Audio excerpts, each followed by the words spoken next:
Besar sampel adalah jumlah individu atau subjek yang dipilih dari populasi untuk dijadikan bahan pengamatan atau analisis dalam sebuah penelitian.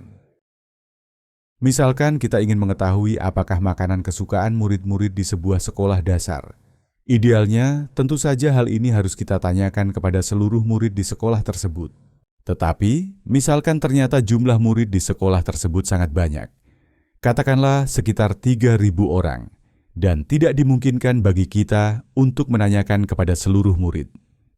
Maka, untuk itu, kita perlu mengambil sampel. Seperti telah disampaikan pada video sebelumnya, sampel yang baik haruslah mewakili populasi, terutama dari sebaran dan jumlahnya.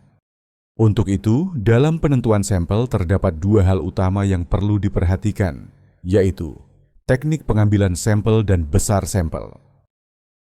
Apabila teknik pengambilan sampel yang dilakukan kurang tepat, maka kesimpulan yang didapatkan juga akan tidak tepat. Misalkan, sampel yang diambil adalah murid kelas 1, 2, dan 3, sementara tidak ada sampel yang diambil dari murid kelas 4, 5, dan 6. Maka, kesimpulan yang didapatkan tidak dapat diterapkan sebagai makanan kesukaan dari siswa sekolah tersebut, karena murid kelas 4, 5, dan 6 tidak terwakili, padahal kemungkinan makanan kesukaan murid kelas kecil berbeda dengan makanan kesukaan murid kelas besar. Terkait teknik pengambilan sampel, akan dibahas pada video lain. Selanjutnya, terkait dengan besar sampel. Dari populasi sekitar 3.000 orang, berapa orang yang sebaiknya diambil sebagai sampel untuk dapat mewakili populasi? Bagaimana kalau 10 orang? Wah, terlalu sedikit dong. Bagaimana kalau 150 orang? Sepertinya masih terlalu sedikit ya. Bagaimana kalau 300 orang? Nah, kalau ini cukup apa enggak ya? Jadi, kalau begitu berapa dong jumlah yang dianggap bisa mewakili populasi? Nah, untuk itulah digunakan rumus besar sampel. Jadi, rumus besar sampel digunakan untuk menentukan besar sampel minimal yang harus diambil untuk dapat dianggap mewakili populasi. Ingat ya, minimal artinya boleh lebih tapi tidak boleh kurang. Jadi kalau nanti kita mengambil sampel lebih banyak daripada angka yang muncul di rumus, apakah boleh? Ya tentu boleh dong. Prinsipnya, semakin banyak sampel yang diambil, semakin baik. Karena seperti yang sudah disampaikan di awal tadi, bahwa idealnya subjek penelitian diambil dari seluruh populasi. Rumus besar sampel sangat beragam, dan penggunaannya berdasarkan pertimbangan-pertimbangan tertentu, seperti besar populasi, jenis atau rancangan penelitian, tingkat kemaknaan, power, proporsi efek, dan lain-lain.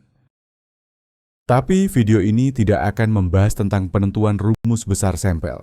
Apabila diperlukan, silakan pelajari di buku-buku yang khusus membicarakan tentang hal tersebut.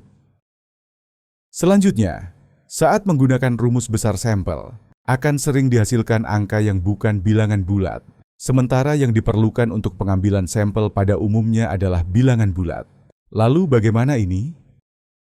Sebagai contoh, kita akan menggunakan salah satu rumus sederhana dan sering digunakan, yaitu rumus Slowin atau Yamane, sebagai berikut. Di mana N kecil adalah besar sampel minimal, N besar adalah besar populasi, dan E adalah tingkat kesalahan. Misalkan, besar populasi adalah 3.250 orang, dan tingkat kesalahan yang digunakan adalah 5% atau 0,05. Dari perhitungan rumus didapatkan hasil 356,16. Karena hasilnya berupa bilangan desimal, maka kita harus membulatkannya. Jadi besar sampel minimal yang harus diambil adalah 357. Loh, mengapa bukan 356? Ya, memang secara matematis seharusnya pembulatan dilakukan ke bawah, karena bilangan tersebut memiliki angka desimal kurang dari 0,5. Tapi pada kasus ini konteksnya adalah angka minimal, bukan matematika, sehingga berapapun angka desimalnya, maka pembulatannya harus selalu ke atas.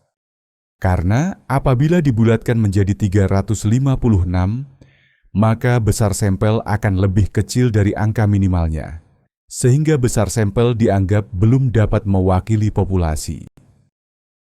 Hampir seluruh rumus besar sampel digunakan untuk menghitung besar sampel minimal, sehingga untuk lebih aman, lakukan pembulatan angka ke atas. Jadi, hal utama yang perlu diingat pada bagian ini adalah 1.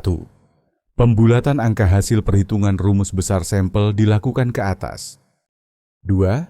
Pengambilan sampel boleh lebih besar dari angka tersebut. Dan sekian penjelasan untuk kali ini. Terima kasih.